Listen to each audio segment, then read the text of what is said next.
Hey guys! Como vocês estão? Espero que estejam bem. Sejam bem-vindos a mais uma aula de língua inglesa, remota, é claro, devido às nossas condições.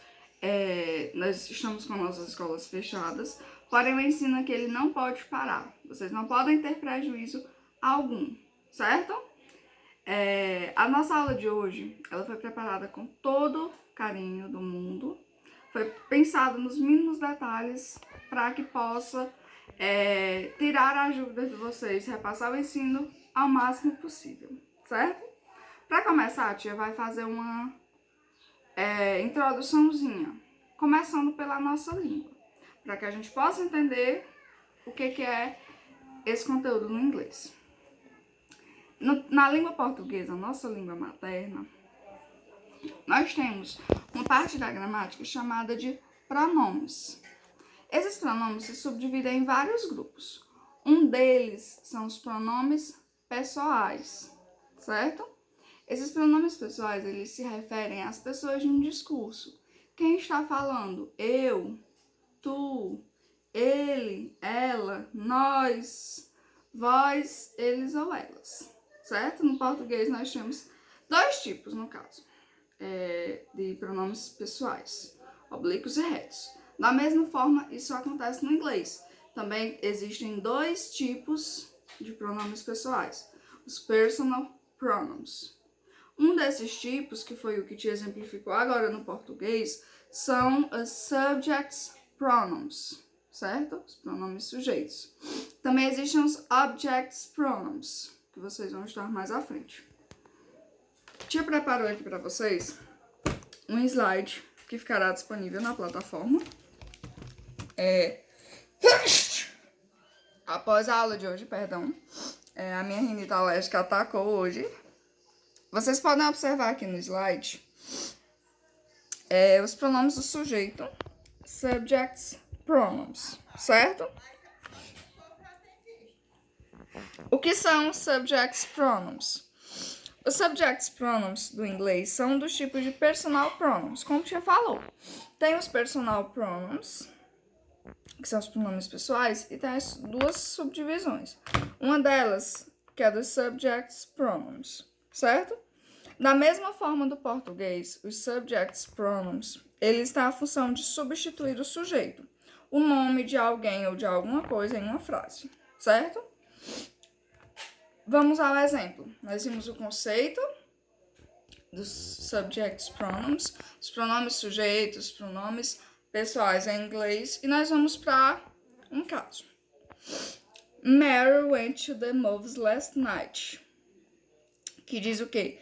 Mary foi ao cinema ontem à noite. É uma frase comum. E nessa frase nós podemos identificar o sujeito, ou seja, a pessoa que realizou aquela ação de ir ao cinema. Quem foi que foi ao cinema? Mary. Mary é o sujeito da frase. Esse sujeito aqui, ele pode ser substituído por um pronome pessoal. Quem é o pronome pessoal que se refere a Mary? She. She went to the movies last night. Continua a mesma frase, porém, ao invés de Mary, agora eu chamo ela. Ela foi ao cinema ontem à noite. Muito simples. E aí vem aquela perguntinha. Quando é que a gente utiliza o nome Mary, que é o nome da pessoa? Quando é que a gente utiliza o subject pronoun, o pronome sujeito? Da mesma forma do português. Aqui diz o quê? É como fazemos quando estamos falando no português. No início, nós utilizamos o nome da pessoa e depois disso, nós tratamos apenas utilizando o pronome pessoal, para não ficar aquela coisa repetitiva. Se eu vou, em uma única frase, me referir a Mary, por exemplo, e eu vou falar partes diferentes sobre Mary, eu não vou ficar o tempo todo Mary, Mary, Mary, Mary. Primeira vez eu chamo ela de Mary, porém, quando eu for para a segunda vez que eu for me referir a ela, ou uma terceira, eu vou chamar de simplesmente ela. Porque quem está lendo a frase já vai conseguir entender que eu estou falando de Mary, eu não preciso ficar repetindo, certo? Nós vamos aqui para os pronomes e as traduções deles, certo? Lembrando que slide ficará disponível para vocês lerem depois e tirarem as dúvidas para realizar a atividade. Aqui são os pronomes pessoais sujeitos. Nós temos I, you, he, she, it, we, you, they. Esses são os pronomes pessoais sujeitos em inglês. Quais são as traduções deles? O que quer dizer? I quer dizer eu, primeira pessoa do singular. You, tu ou você, segunda pessoa do singular.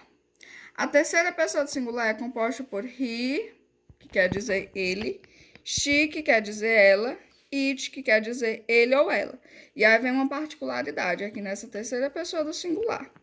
He é utilizado para homens, she para mulheres. It, que é utilizado para ele ou ela, ele acontece de uma forma neutra. Nós utilizamos it para animais e objetos, certo? Aí nós vamos para o plural. Primeiro do plural, we, nós. You, que é a segunda, vocês ou vós. They, eles ou elas, certo? Então, nós temos que saber quantos e quais são os pronomes pessoais que estão aqui. I, you, he, she, it, we, you e they. E quando é que a gente utiliza cada um deles, certo? Agora, eu vou deixar um aviso aqui para vocês. Vocês vão acessar a plataforma para realizar uma atividade avaliativa que tem lá.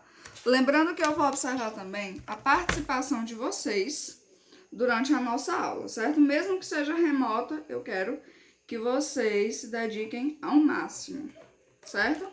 E aqui vem a nossa atividade. Preencher o cabeçalho, ok? Se está lá é para ser preenchido. A atividade passada que eu observei de vocês, muitos só colocaram o primeiro nome.